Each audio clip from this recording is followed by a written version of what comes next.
increasing at a slower pace. What do you mean by transition economies? It's a good question. Yeah, because I never seen it's not those that are developing, like they look at the economy, for example, economy of Poland would be still a developing economy, or part of the European Union, but it's still vying for direct investment, vying to be equal. Mm-hmm. China, still developing economy, right? But the countries, maybe Ukraine, would be, especially now, exactly, would be really pushing it to be a transition. Maybe a year ago it was a transition economy, right? So those that are the developing, meaning they're already at the higher stage of development. But if we say transition economy, we imply transitioning from something to something. Exactly. Yeah, but then we put some judgment. And do we imply, of course, transitioning to one system to another system? Exactly, yeah. And then we also imply that one system is better than another system. Right. So, like for China in this case, yes, we would imply that capitalism somehow is the model, but is it? Right, but because, yeah, exactly. For that, I mean, we can discuss this, probably the definition of it in a whole 40 more an hour time, right? But I think partly it's also a matter of opinion. Mm-hmm. I know people, I know some faculty that still say South Korea is still a developing economy. All right? And they really are very adamant about it. I mean, if you've been to South Korea, it's definitely not a developing economy. But by some matters of some definitions and so on like that, right? Mm-hmm. So Ukraine, has it transitioned, or Russia, or has it transitioned or not, or is it going backwards or forwards? You know, it's probably depends whom you talk to, mm-hmm. right? And so I'm sort of that's not really my field. Mm-hmm. I sort of take that as like, okay, I'm just worried about the developing, good enough, right? So here, this picture shows this in different ways. You see the green line, that's actually the developing economies of FDI flow that goes into them is actually higher, finally, than the FDI that's going to the developed economies. And again, the same line persists, right? The same, the transition economies, whatever they mean by that. So what this tells me basically, that there is still a large group of countries, a large opportunity here that is going to come up. And that's what I'm actually looking for. So the developing economies are trying to catch up. Right? At least this only meaning catching up with the amount of investment that they are receiving. But it doesn't say that the standard of living is already caught up and so on, nothing of that. But when we look at this group of countries, this is basically, to me, an economic opportunity, right? Because there's a group of countries in there that still have a chance to carry on. And this is probably a last one, kind of a global trend, where the foreign direct investment is going to. So still, actually Asia is kind of dominating, but Europe and United States, Latin America, those are kind of a driving locations, or more desired locations, more opportune locations for a lot of investment. And possibly also developing, meaning it's the country is already at a certain safety level, right? That one doesn't need to worry about, let's say, taking the investment out because of some political instability or so on. So this is basically a brief introduction of the book or of the study. So look at the effect foreign direct investment has on developing economies or transition economies, and the consequences and opportunities that it offers, right? And how the local economies are exploiting that. And also to look, especially when I started my research, which was in maybe mid-2000s, it was still quite not that many studies that were done on developing economies and what FDI has done there, especially not the definitive studies. There are some studies that showed number of cases, even Venezuela, China, but there was also an opinion, you know, this might be a bit of a, you know, some questions might be raised about the data validity and all these good consequences. And so I specifically look at the attractiveness of specific regions within the country. So not Poland itself, but why specific location in Poland versus all the rest, or versus another. And so what are the regional industrial specializations within the country that actually drive that, either have an attraction element or maybe actually even a deterrent element, and whether there is country of origin specialization. So that was kind of an outset of the study. I first wanted to see, definitely if you measure it, there would be some clusters that show, right? The firms want to locate in more preferred locations or larger markets. But what motivates them to do that? And then what I mentioned earlier, how leading firms interact with the small and medium type of enterprises. So just to give you a brief picture of what the economy of Poland looks like or was like. So this, again, after 1989, it was coming out from a centrally governed economy to free market enterprise. Took them a few trial and errors to figure it out. You probably have heard of a shock therapy that they have applied. It didn't really work out too well for the people that lived there immediately, especially. But in the long term, now there are some people saying, but see, now 20 years later, we can actually reap the benefits. Still questionable, but that's okay. That's a conversation we can have. So from the foreign direct investment perspective, especially the initial stage was the brownfield investment. And you know the difference between brownfield and greenfield investment? Brownfield means that generally a foreign subsidiary or foreign company would go to a country and buy an existing, let's say, manufacturing plant or existing company, and then adopt it as its own, or have a holding a kind of majority interest in it.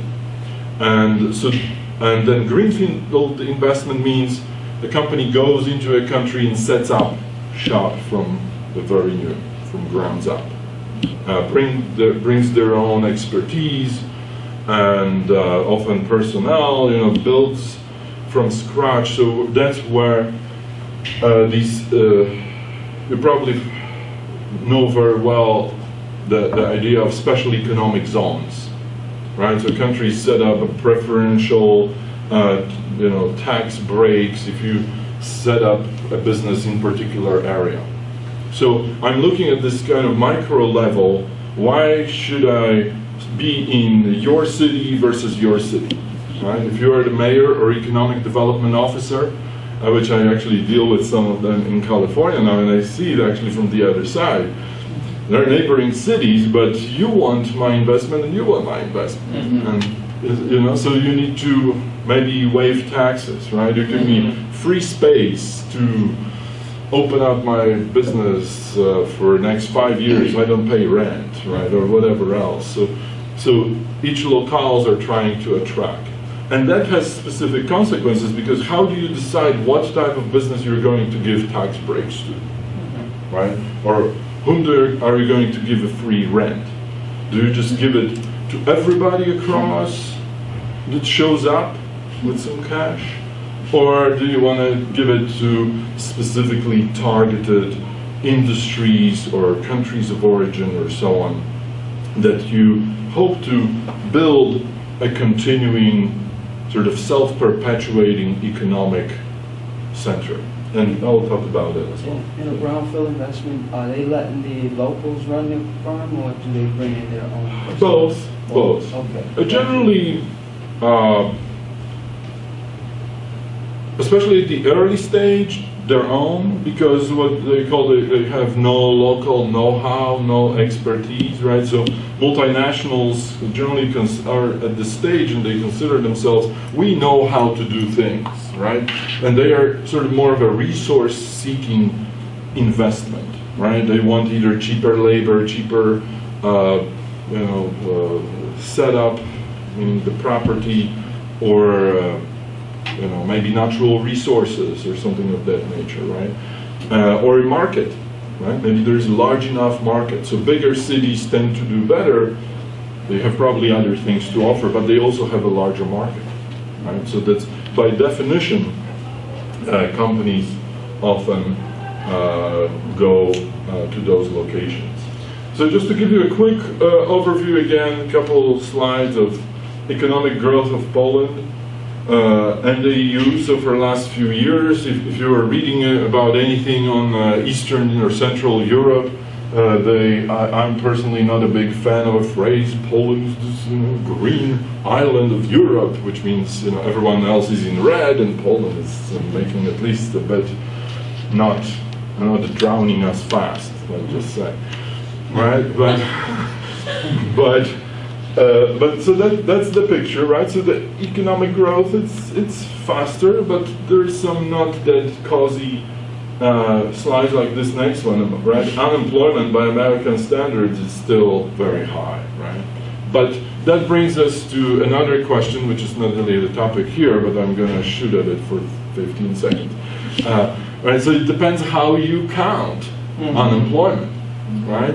If in the US we count unemployment, you come over, get your check for 3 months, I think now, or whatever it is, and then you don't get a check anymore, so you still haven't found a job, but you're not unemployed anymore because you're not on books. And they don't count long-term unemployed either. Yeah, so that's exactly. Also, yeah. So, and in Europe, there are some countries better than others. I don't know how it is in Spain, but in some countries you can make a career out of being unemployed. 2 years because here I think the maximum you make per paycheck is a couple $100. Yeah. But in Spain I think it's 1,200 euros. What you make per month is like a salary, and you have 2 years on that. So there is a little incentive to actually return back to work. So, but nevertheless, so it's a separate conversation, but it is still high. And actually, in a similar way as in Spain, actually, I looked up the data per specific demographic groups. For youth? And for youth, it's actually almost twice. Yeah, almost. That. And 25, same it is in 30%. Spain. I think in Spain it's 50%. It's 50%. Yeah. That's why Alex is here. All right. So these are top 24 investors at the end of 2013, so by countries. So you see Germany, of course it makes sense, right? It's just next door, right? And you have the Netherlands, France, Luxembourg, and the United States is still actually quite high. It's actually the U.S. share of foreign direct investment in Poland has dropped recently. But it was actually in probably top 5 over a long period of time as well. So this is just to give you a bit of a picture before I'll tell you what I was actually doing. And that's a different sort of a trend for Poland, just how much investment they were getting. So at least this is actually for the period of the study. So this chart is from the book, in fact. So the drop between 2007 and 2008 was quite significant. This show, it's hard to read, I realize that, so my apologies, but don't really worry about the nitty-grittiness of it. But this is actually per capita investment in specific regions of Poland. So Poland has 16 regions, sort of states. Right? That's my sort of a primary geographical element, and then I go to the level of the city as well. So sort of county, equivalent of a county, and a city or municipality level. So of course, this region, it sticks out, that's a capital region. So it's, in a way, it actually has the most happening because of course, is the capital, has the airport, has better transportation network, telecommunication networks, and also the legislative bodies and so on. So it's sort of, and it's the largest agglomeration of in Poland itself. But there are others, some like this region, Dolnośląskie or Wielkopolskie. This is closer to Germany. Those are still very viable, and this one is actually, as the name implies, you probably know what it means. I mean, so it's called Little Poland in a way, but a region which is actually not that large, but still has a fairly high per capita share of foreign direct investment. On that note, though, initially I actually wanted to do a study on a bit different topic and look at Poland, the Czech Republic, and Slovakia. And Poland, comparing to the other two, has almost half of the investment per capita than the other Not Czech countries. Republic? It's not Czech Republic, it's Poland. Poland has much less per capita. So in a gross, because Poland's population is like 38 million, and Czech Republic is probably 11 or something. So overall, Poland has more investment, but if you factor it in per population, actually Poland is about half the level of what other countries have. So just for your, amusement, you can see that's Ukraine, Belarus, Latvia, and so on. And this is Germany, Czech Republic, Slovakia. How do you say German? Niemcy? Niemcy. Yeah. Yeah, and then, so this is Mazowieckie, that's a capital region. So this is the small little Poland and so on. And that's Poznan, this is kind of closer to Germany, also very viable city. But there are some other very interesting nuances there. I'll talk about this a little bit later, but since we have a map here, I'll tell you, like, this region actually specializes, has a very strong concentration, which is fairly unique, of Danish firms and Swedish firms, because of course they're just about here and here, right? So it makes sense. Doesn't happen in that way, for example, for French firms, because they're already further out, so they can spread their investment a little further out. And this region, kind of unknown, has a very relatively developed cluster of aviation industry. That's where actually, in this region, predominant investment is from the US. Because actually Boeing, they're making some parts for Boeing for some helicopters and some other things. So that's what the data kind of shows. When you look at the data overall, it seems not that significant, but when you go into the kind of city level, then you start these pockets kind of showing themselves as where the specialization is. So literally from that data you can see if you're a company in a specific industry and you want to invest in Poland, that would show what's the optimal location for me to be in. So the main objective is to analyze and, as I said earlier, the patterns of foreign direct investment in Poland. So I'm looking at it from industrial specialization perspective and country of origin perspective. I'm going to tell you later on how I sort of arrived at that. And then, as I already mentioned, I'm looking at how leading foreign firms present in Poland determine whether the presence of and their location in a particular region has an effect on location of newly entering and especially small and medium-sized firms for the same industry, right? Not like for anybody else, but if I am, let's say, AT&T and want to invest there, or I'm already there, I want to see, are other companies in that industry going to invest there as well, or they will choose other locations. Just like Frank, I believe you asked. So big firms generally have their own expertise, right? So they don't rely on, especially big firms, I should say big multinationals from the developed world, right? They consider they have their own expertise. So they can go into a geography, they might prefer to be in a region that's far away from everything else. Because they can even afford to bring people, pay them well so they can move, and they have the know-how, the technology, how to do things, as long as the infrastructure is there, right? The networks, and so they can do the business. So I look at, excuse me, this research from a number of sort of theoretical perspectives. Generally, it's a literature on cluster formation, and that has been around since you already see Adam Smith and von Thunen and Marshall and so on. And all of them say in one way or another that generally businesses cluster around certain generally bigger areas, whether they have markets, whether they have some sort of resources, and so on. And that also, when done well and nurtured to some effect, has a self-perpetuating effect. So kind of developing further effect. And at the latest time, I was following the study. For example, this is a good example of what Allison and Gleiser have done.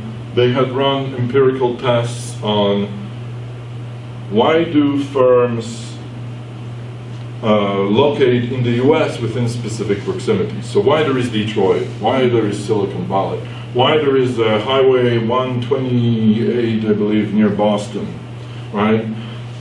Sort of an agglomeration of businesses. It doesn't help that all these areas have sort of their own paths, how they have started, but they have developed the expertise that it is difficult to replicate somewhere else. Right? So then, further, I also look at the proximity of firms to other firms from the same geographies.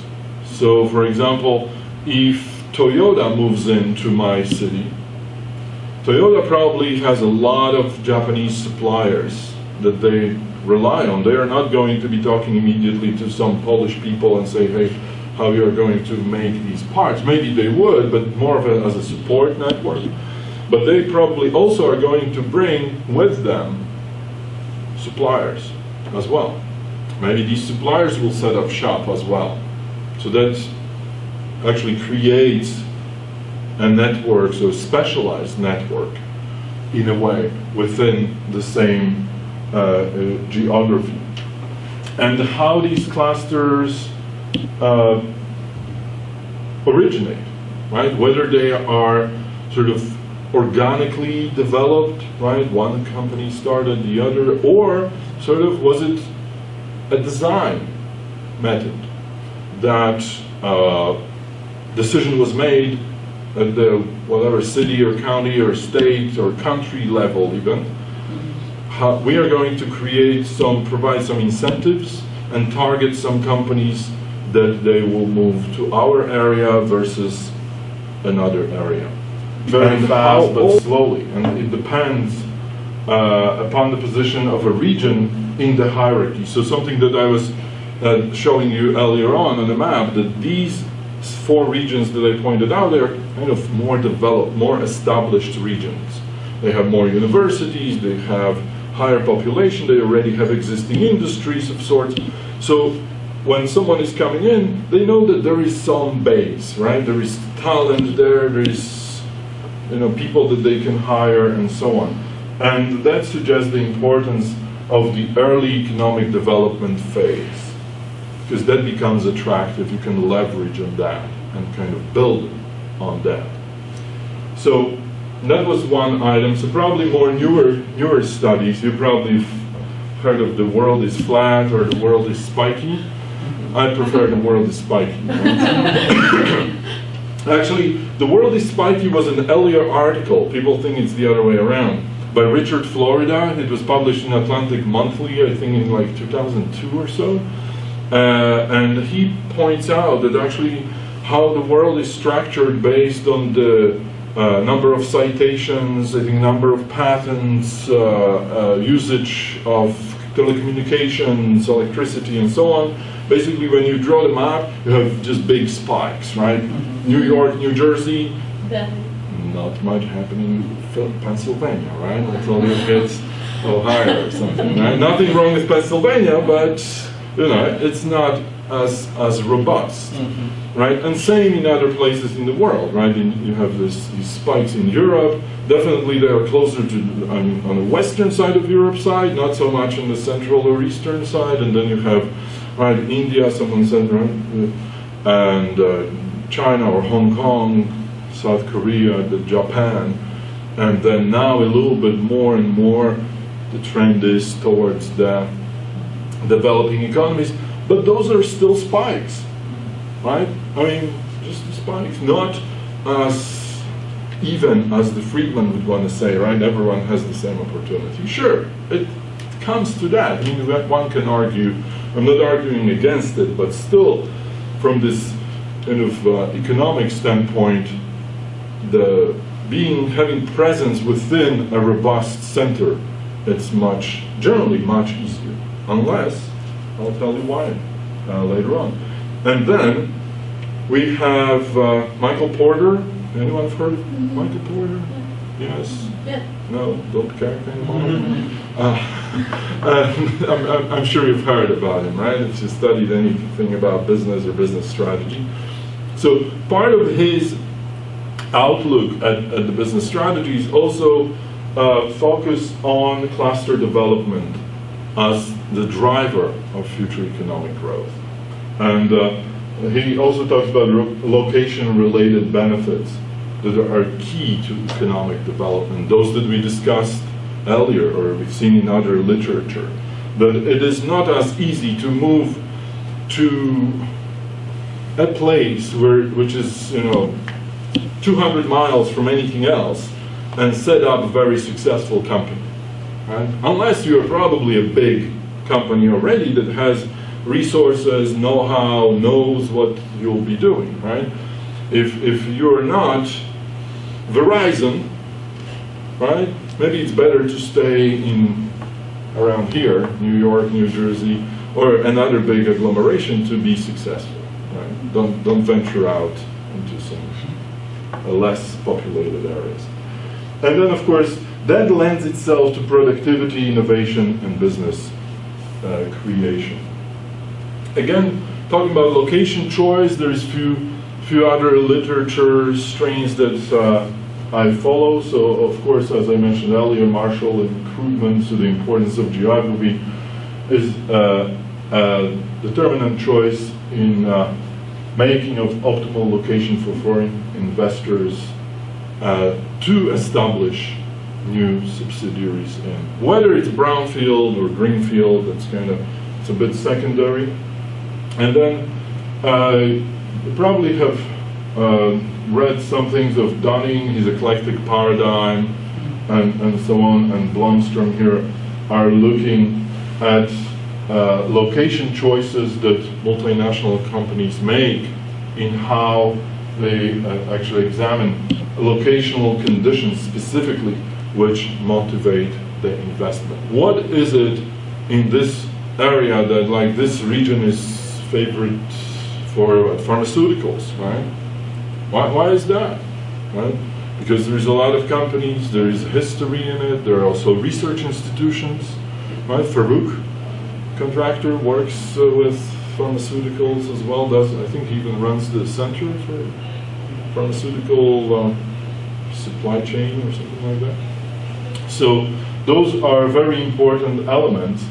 And why settling in the location that supports my activity, it's definitely beneficial to me. But for MNCs, like, borders would not be that important. If they want to set up location on the border of Poland and Czech Republic, like if you take Czechia, like it's very industrial region, yes, and you want, how would that work in, for instance, your study, yes? How would you take that MNC as a Czech Republic MNC or Polish MNC, like those regional clusters, Right, like right. because those are becoming very popular, like because they play a big role. You have assets in one or two countries, and especially in European Union where it's like sub-state actors. So just Sure, how sure. you looked at those. Yeah, I had only few instances of that Okay. because actually my data is actually so for the period before Poland entered the European Union, so that wasn't still in play, and only 4 years after Poland entered the European Union. So it wasn't as pronounced. Like as time goes on, actually this becomes more and more relevant. But there are some regions, and not so much in the south of Poland, because actually Czech Republic, being a country as a lot of landlocked countries, is really very sort of self-contained. So it's probably not the kind of most easy to collaborate with, or not us, or maybe it's more protected of their own business. But actually on the German side, on this side, you have quite a lot of collaboration. Because that's sort of maybe also Eastern Germans understand it a little better, right? They went through a transition themselves in some way, and they are looking for, because for somewhat of a either cheaper labor or access to cheaper resources and so on. So there are those type of collaborations there. And so then, yeah, focus on industrial specialization. So we have also a number of literature strains, and you have Professor Cantwell's here, research which states fundamentally clustering of multinational corporations, especially within foreign country, develops, if at all, incrementally. So all of that is not really a fast process, right? And it's also a very, very difficult. There are studies that say yes and studies that say no. It is possible to actually set up these non-organic economic zones, sort of to do them by design. Really the only evidence so far, but I think the story is not over yet, the only place that actually shows that they work is China. Because in China, it's like if you want to manufacture electronics, they tell you need to go there. If you want to manufacture textiles, you need to be here. And so meaning in this locale kind of province. And so it appears, I mean, those are, you know, definitely well-established centers. I don't want to take anything away. But are they going to be able to self-perpetuate without any interference? Right? That's the question. So for the most of these economies, like even now, Poland or Czech Republic or Spain or so on, initially, government sort of starts, right, hey, come over to us and we will offer you these incentives. But as the companies establish themselves, they're kind of become hands-off, right? You run. And then when a company doesn't have the incentives, doesn't have the labor costs are rising and so on, they are looking for another location which can give them those incentives and have cheaper labor and so on, and they often move on. So Poland, in fact, actually even within the period of the study, actually was a beneficiary of some of those examples. For example, Dell has moved from Ireland to Poland and moved their actually whole European center. So that was one specific example. Then I also look at, can kind of continue from the literature perspective on this evolutionary path, which as a result of regional industrial specialization is often narrowing. So the countries that develop these economic centers want these centers to have some sort of specialization, right? And as time goes on, as the activity develops, they generally become more and more specialized, which specifically for smaller countries is, by definition, it's fine and it's great because they don't have so many resources, maybe so many They cannot run in so many directions. But for larger countries, they need to be in more things. So it is desirable that this takes place. And with the narrowing specialization, what also happens in parallel, that you see that companies in these locations tend to move to higher value added either products or services. So that's a desirable effect, and there are a number of studies that show that. So Lucia Piscitello, and then Cantwell with Marino, and then also Sueta and Arthur. I use actually the index to, I will show you that in a minute. Am I running out of time already? And how the technological lock-in specific areas takes place, and then they can perpetuate their activity. So basically, this is a progression of hierarchy, of adaptation of FDI by host regions. Generally, the companies enter new territory by what? Exports, right? I'm producing a widget, and I want to test how is it going to be selling in your country. All right, it's selling well, so I need to export more and more and more. Maybe it's a good time for me to actually start making that widget in that country, right? That's FDI entering to new territory. Then hopefully the agglomeration part starts happening. Hopefully there are other companies within areas not necessarily doing the same thing, but you, of course, if you want to produce something, you need to have suppliers, you need to have the distribution network, you need to have people that have those type of expertise, right? Because you may not necessarily have that in-house. Then hopefully the clusters create, and then trajectory develops, this narrowing path, right? The specialization. Areas often go from just basic food production to some low end chemicals production, then to highly developed chemicals and possibly pharmaceuticals, right? That's the most kind of skipping some steps, but that's a desirable path, right? One doesn't want to be mixing mashed potatoes anymore, right? Want to move on to something else, or whatever they are preparing. I'm just having fun here. So hopefully there is some trajectory. And then sustain knowledge creation and innovation independently, right? So that's why areas which have universities, right? Smart people like yourself, right, that can go and help companies figure out better ways how to do things. And that would be a desirable path. If one reaches this stage, right, for sustained knowledge creation and innovation, the chances get higher and higher. The further down this path one is, the chances are higher that they can actually have this self-sustaining cluster and develop some sort of an expertise. Because if we want this to narrow, it can also take different directions, different paths. But so what? But at least you're becoming more and more successful in figuring out what really makes it work. And again, so the last aspect, follow my leader.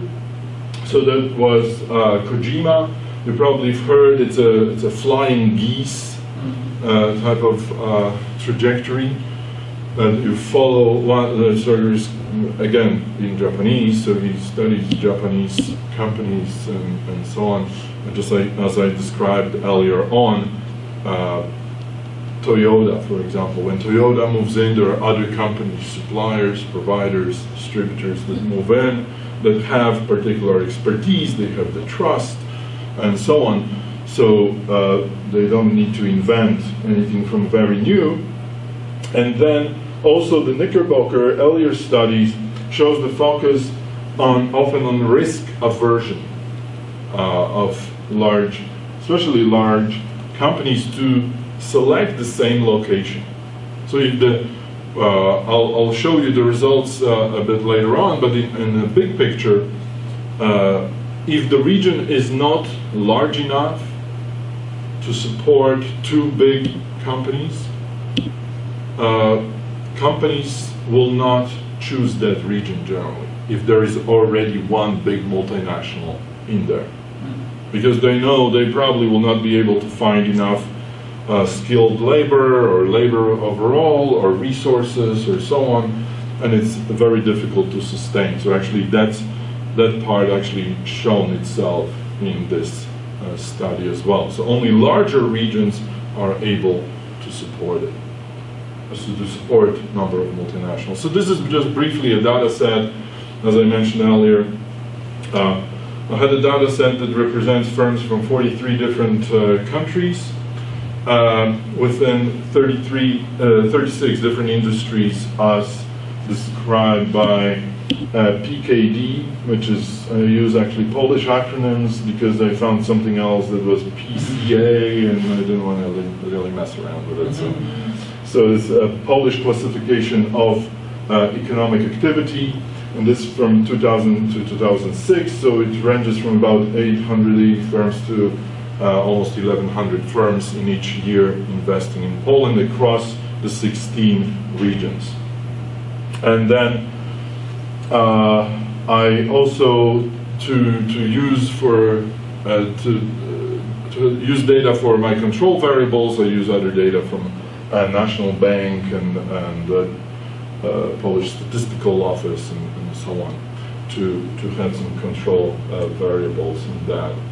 To operationalize it, I use the SOTUS index, also Cantwell's, he uses it as well. It is originally called Revealed Technological Advantage Index. It used to determine relative industrial or country of origin, in this case, concentration of foreign firms across Polish regions. What it means, in simple terms, let's say if you are looking at a raw data, and actually I can show you this, we'll return to that if you want to. So, for example, if you look on the left side here, you see only 1, 2 companies, or actually maybe this line is actually fourth line is quite interesting. So you have only one company in construction, in electricity and gas and so on, in this region, in the Little Poland region. However, look at here. This, within, let's say, this industry, you have three, 4 companies and so on, but it actually has lower importance according to the index. So because of, depending on the size of that industry or number of firms within that industry, I have the same. What are the columns? What do they mean? Is the number of firms? Actually, yeah. I don't know why it somehow didn't come. So this is actual number of firms, and this is after the index is run. So something that is with 1 is basically a par, below 1 is a disadvantaged, and above 1 is actually advantageous. Each column is a year? It's a different year? Yes. Okay. I'm sorry, I don't know why it didn't really, So this should be years. And this is the real data, actual data, this is the index part of it. I thought I actually had some other slide. Yeah. So for example, here you have, this is for manufacturing of chemicals and chemical products. Again, firms per class, and this is a revealed location advantage index. So this is a good one. In this region, you have 20 to 27 firms, but it has just above average importance for that region. As manufacturing of chemicals, for example, which one has the highest? Like this one has 4, right? 4 going to 3. But the index importance of it is tremendously higher for it because it's a smaller region, right? So for it, so it's sort of looking more apples to apples as opposed to apples to oranges. If you have twice as or 3 times as big of a region with 6 times the population, having 2 companies or 3, even 5 companies for you is not as important. If you have small region but not that large of a population, you have 1 big company, it might do you actually a lot of good. So basically that's what I used. So that's what you see in the book. There is actually a table for every industry, for every region, and so on and so on. So that's why it's a bit extensive. But Those are that's the, if it's above 1, that represents their importance to that region. to that region. Exactly. Okay. So it could be they have a large amount of people that they employ there, or Exactly. Yeah, exactly. So their benefit of their presence in the region is much higher than the presence of the other 10 companies in a much larger region. Yeah. And that's only looking at the same industry versus the same industry. Yeah. I actually am going to show you how I calculated that. So, for example, for industrial specialization, so you have number of foreign firms in a specific industry in a particular year, in a particular region, in that specific industry. That's divided by all firms in that region in that year, and below you have number of all of foreign companies in that industry in all regions versus basically and divide. But that's used just to give me a base, and then I go to I run a number of regressions. I'm not going to dwell on it. So this is actually what I just described. Basically, I was testing for country of origin and industrial specialization advantages. So this was the data, and then I was looking at the effect of presence of leading firms on their peers as well. Actually, I have a number of. All right. No. All right. So you know where I'm going with it now. Awesome. So I actually I'll have to do this. I don't know why I didn't say it probably. But I'm not going to walk through every single hypothesis or variable here, but just to give you an idea.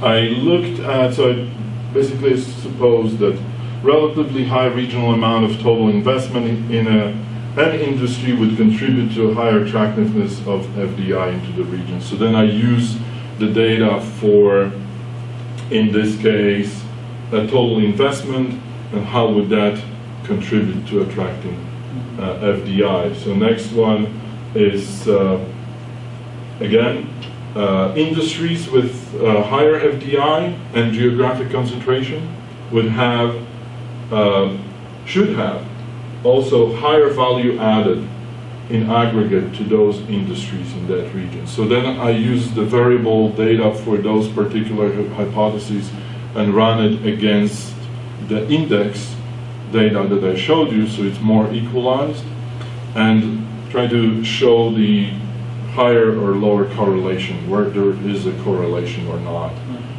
for those variables. So I'm not going to go through all of them. I'll show you. I have a cheat sheet.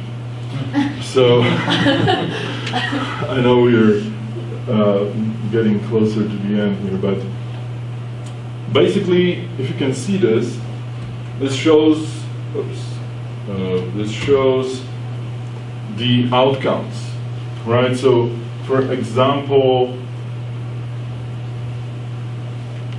whether increasing cost of labor in a region would be a deterrent to attracting FDI. Generally, when the labor start costing too much, the investment might actually start declining, right? And that shows that actually for larger regions that may be true, because the cost of living is becoming higher and higher, and companies may start looking out for smaller regions where the labor is still cheaper, the population is still offers skills, and there are other advantages. So we were discussing with Alejandro yesterday case of, for example, Spain, right? So I was comparing Poland. We were saying that I wouldn't want to have Poland actually develop too fast, because it may be, in a way, a victim of its own success, right? Because when it's going to outprice itself, right, labor-wise, and it's not going to be as attractive.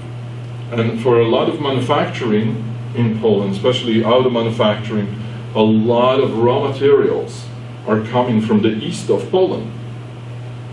So, might as well, multinationals may say, you know, I can actually go hop another border and be there where in addition to the resources that I'm seeking, I also have better labor costs and other efficiencies. So here, whether level of income per capita in a region attracts market-seeking investment into the region, definitely, I mean, it's kind of easy one, but it's a strong correlation. So those firms that are market-seeking, they look for larger agglomerations, they want to be there because it is more optimal for them. For me personally, this one is probably the most interesting. Regions with higher degree of R&D activities and investment should also see higher concentration of FDI in those regions. That works on the assumption that FDI is generally having a higher level of knowledge and expertise that they are bringing that the indigenous companies would have, right, locally.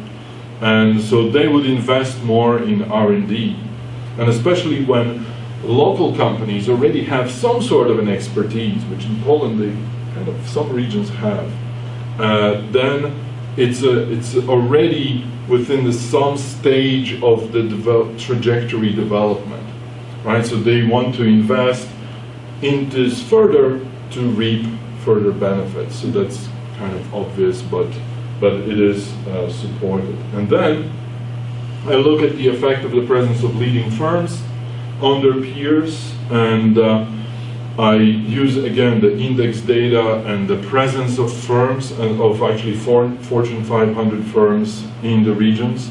And as I mentioned earlier, so these are the two hypotheses, and the results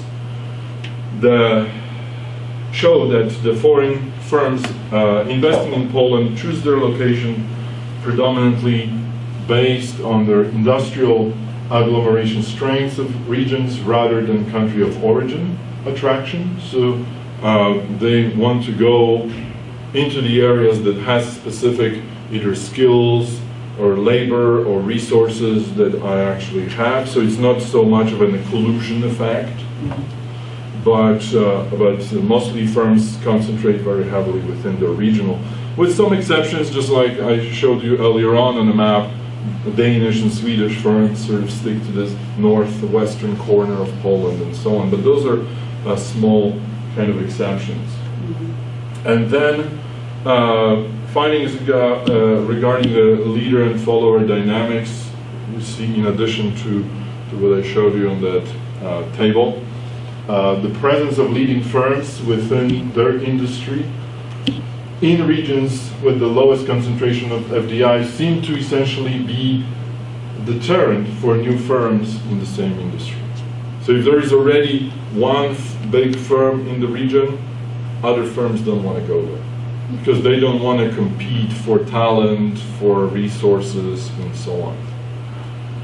But that supports some theories developed earlier that big firms can actually operate independently. So they need to have some sort of a base, but because they have their in-house know-how, capability, like you said earlier, they can bring their own people there, and they can create their own sort of advantages. But is it not contrary to, for example, Silicon Valley, and how in Silicon Valley all the leading companies choose to be there? Because actually that competition is beneficial for them. Yeah. But it's like it's kind of the other way around. Yeah. But think about that from two perspectives. Silicon Valley is a fairly big area, right? Fairly robust. It can afford to bring talent from other places as well. And in a way, actually, a bigger driver than that for Silicon Valley specifically is, you know what it is? Which one? Venture capital. Oh, yeah. Present. Yeah. Right? So people are attracted to it because people with money are there. Yeah. Right? So that's another advantage. Right? That it's hard to find in the middle of, exactly, I don't know, whatever. Right? And even within the United States. Right? Detroit. Yeah, exactly. Or Alabama. I don't know. Nothing against those states. But, I don't know. Anyone from Alabama? Georgia and Mississippi, on either side. All right. Georgia. I was just kind of doing a shotgun. I hope I didn't hit Drove anyone. through it a lot. But yeah, there is a lot of trajectory with that. So, but seriously, actually, for Silicon Valley, I mean, of course, other elements are very important. Yeah. Right? It's cool to be next to Google, right, in Palo Alto or something. But also, a lot of companies are being attracted to it because of that's where people with money are, right? So there are different dynamics. And then for the second hypothesis, the regions with multiple leading investors, specifically 3 or more, with the exception of the largest region, Mazowieckie, are generally stronger or specialized regions that seem to have local resources needed to attract more foreign firms in the same industry as the leading firm to that region. So, very few regions, basically, in other words, in Poland, are able to do that. There's maybe only 4 or 5, 6 that can actually have multiple really big companies. Otherwise, they're sort of isolated cases. That there is only one big company and there's really one industry, and then there's other foreign companies, of course, but in other industries in there. That's actually not even related to that investment. So for policy and for international business implications, although the transition of Polish economy into the free market economy is based on a central organization structure before 1989. This research suggests that the present state of economic development forms a relatively developed base for future sustainable development, especially in some industries. So for domestic, there is actually some areas that is moving on from literally food production and basic chemicals to actually pharmaceuticals now. Not only sales, but actually manufacturing. Not only even for Poland, but for the rest of Central Europe.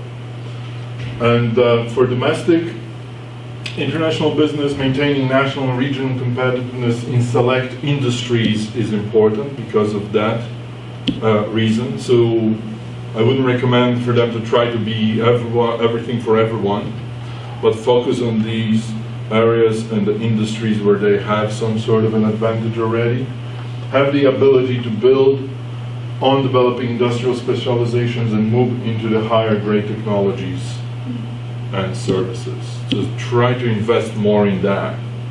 Higher value added activities and services as well, which is actually taking place fairly robustly, but only in some regions, not all across. And for foreign companies, so assessing opportunities and risks of a particular locales, especially the transition economies, that's always a risky proposition, right? Why would you want to go there? You know, what are the risks? What are the advantages, and so on. So the specific regions, or in this case, a country as a whole, have a big enough marketplace. So Poland being sort of the largest country out of the last 10 that joined the European Union in 2004, kind of seems to have that advantage. And they are also able to supply skilled labor. In general, there is a lot of people that have higher education in technology fields and so on, so they are able to offer that base as well, which seems to be quite attractive to a lot of foreign firms. And labor cost seems still accessible and competitive, but as I pointed out, there's some regions are starting to already catch up quite close. And for me, this would be a huge warning. Just start putting not even just the blinking lights, but really kind of red lights. Go slower, because then they will basically not be so competitive. And the risk might be that the companies will move on, you know, somewhere else within Poland, or maybe even further east, which seems to be general kind of trajectory from Western Europe to maybe more south, but especially now with whatever is happening in Ukraine and Russia and so on. So that's kind of, in a way, actually, this last development, this is beyond the research in this book, but this is somewhat positive, although there are very immediate disadvantages to Polish economy, because sanctions, exactly, in reverse. But on the other hand, looking at these criteria specifically, there is less risk for companies that are present in Poland to keep moving further east. At least now, right? So temporarily they have a bit of a break, right? So they have a bit of a bargaining power there. And then implication for policy, as we were talking earlier on, so national economic development policy should focus on attracting more and more foreign direct investment, specifically in the industries which have the strongest specialization. So sort of feed that self-perpetuating cycle that seems to work to create a narrowing of and focusing of specific industries, and move towards higher grade technologies or service industries. So that should be national focus. And for local competitiveness policy, emphasis on regional industrial strengths. So in a way, do something, I'm not suggesting they need to do something that China would do, right? If you're in this industry, you go there, or you go somewhere else. But recognize those areas that have particular expertise and try to feed that. Because if they spread it around the country, it actually, the agglomeration circles may not really happen. And they will not be as robust. And so they may actually start weakening instead. And then have a development of support infrastructure necessary for industries which are most specialized should be in place. And that is often a bit difficult. Poland is fairly large geographically, so the roads, the other infrastructure isn't really as robust as you would want it to be. And then they should be mindful of sort of Eastern versus Western periphery development. What I mean by that is what I mentioned earlier, that regions in the West have much closer correlation, collaboration with German companies or companies from Western Europe and so on. And they should sort of feed to those advantages versus companies, regions in the East, like the one in Eastern Poland. Actually, the highest concentration of firms there in that region is of American firms. So, because, you know, if you're flying already for 10 hours, might as well fly for another 20 minutes, you know.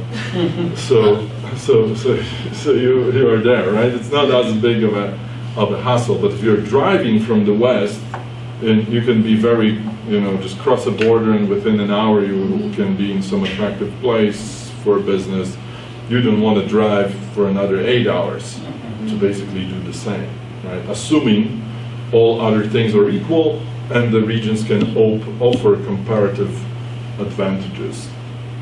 So, limitations, I mean, I looked at the level of presence of foreign direct investment in lower ranked regions wherever the data was able to support that. Sometimes the data, if was not so available, I think I had, as you've seen in the book, especially for these multiple regressions and so on, you had a lot of gaps because the lack of presence of firms in those industries within specific regions. So some areas are a little bit more difficult, or not represented basically, but it's also difficult to speak to that fact.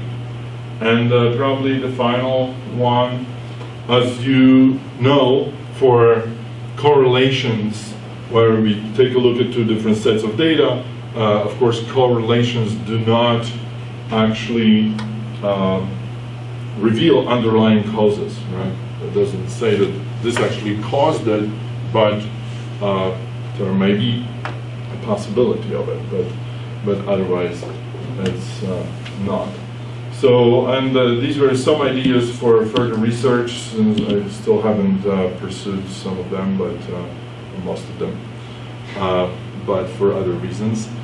And those I think might be actually quite interesting to look at the influence of foreign direct investment on select industries and regions in Poland, kind of really go into a little bit more micro level and see what drives them, how they can be more successful, and whether and in what industries knowledge transfers between foreign and domestic enterprises are taking place.